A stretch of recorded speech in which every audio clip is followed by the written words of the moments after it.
Bonjour Serge Barbet. Bonjour Claude Tran. Tu es le nouveau directeur délégué du Clémy. Pour ceux qui te connaissent un peu comme moi, on pourrait retenir de ta trajectoire quelques expressions. Journaliste, éducation à la citoyenneté, je suis Charlie, Lyon. Est-ce que tu accepterais de commenter ces expressions afin que l'on te connaisse un petit peu mieux ? Bien évidemment, donc je vais commencer par Lyon, c'est ma ville d'origine, là où j'ai fait mon parcours. Mon parcours journalistique d'abord dans la PQR, au Progrès de Lyon, où je suis entré simple correspondant et j'ai touché un peu à tous les métiers de la PQR. C'était en 1995, ça a été une véritable découverte et une véritable passion professionnelle, le journalisme. J'ai poursuivi dans cette voie en 1998 en rejoignant un petit groupe de presse indépendant à l'époque qui s'appelait Lyon Mag, qui perdure sous une autre forme avec un titre qui s'appelle Mag de Lyon et je les salue parce que c'est une équipe qui est organisée en coopérative de presse et qui fait un sacré boulot sur Lyon. À la suite de quoi, en 2001, un nouveau maire pour la ville de Lyon, qui était l'actuel ministre de l'Intérieur, Gérard Collomb, que j'ai rejoint à l'époque pour l'expertise d'écriture et j'étais la plume du maire de Lyon. Ça a duré un certain nombre d'années. J'ai rencontré à l'époque Najat Vallaud-Belkacem dans le cabinet de Gérard Collomb, où elle était chargée de mission, conseillère.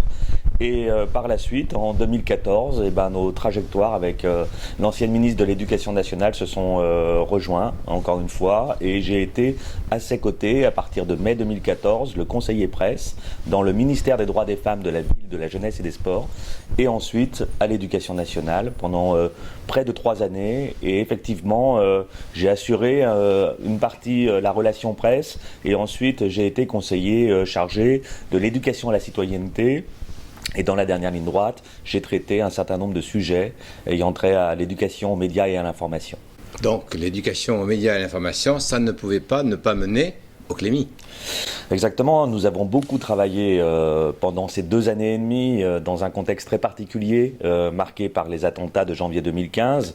Tu as dit Charlie Hebdo, le 7 janvier, c'est un tremblement de terre et une prise de conscience de l'intérêt de travailler à l'éveil de l'esprit critique des jeunes. L'éducation aux médias et à l'information, évidemment, est au centre de cet enjeu. Et là-dessus, je crois qu'un effort assez constant de l'éducation nationale se produit avec une accélération, je dirais, sur le sujet de ce qu'on appelle l'EMI.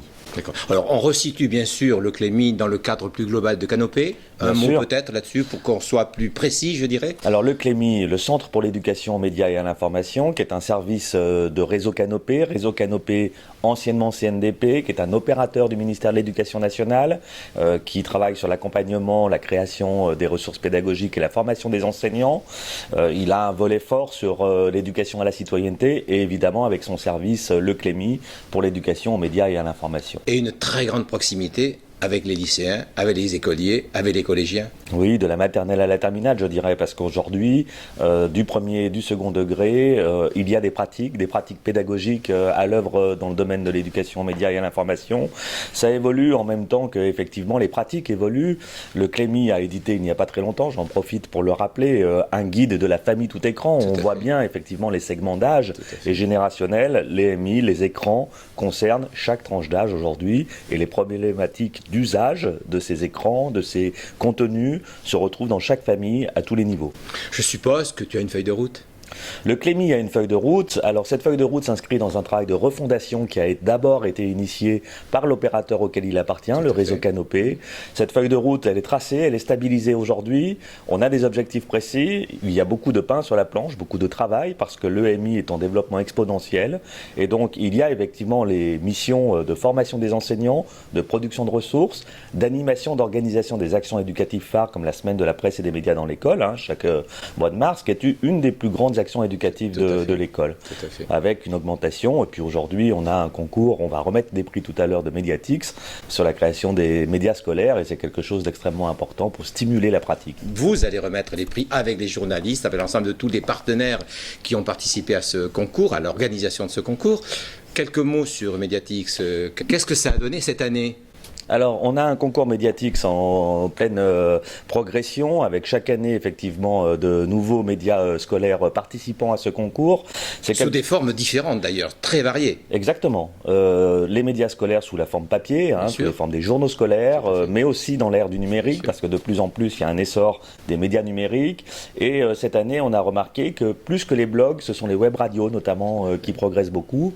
Et donc, effectivement, médiatique, c'est quelque chose de fondamental. On a nos actions éducatives, et puis on a ces types de concours et de dispositifs qu'on déploie. Il y en a d'autres, mais effectivement, Médiatix est un des plus importants, effectivement, pour stimuler la pratique des médias scolaires avec les enseignants et les élèves. Et donc, les chiffres cette année, ça donne quoi ? Cette année, c'est une nette progression parce qu'on a plus de 813 médias scolaires qui ont participé. C'était 686 l'année dernière. Un accroissement chaque année, quoi. Voilà, un vrai accroissement, un vrai intérêt. Et l'objectif, c'est effectivement qu'on puisse continuer à développer ce concours. Et je veux insister sur un aspect important, c'est qu'on a réuni cette année avec Pascal Faméry, qui était en charge d'organiser ce concours pour le Clémy, un jury assez exceptionnel présidé par Caroline Roux. Oui. Et je crois que c'est important aussi d'avoir des journalistes de cette qualité qui viennent nous épauler dans la valorisation de ce type d'initiative. Merci beaucoup. Je t'en prie, merci à toi.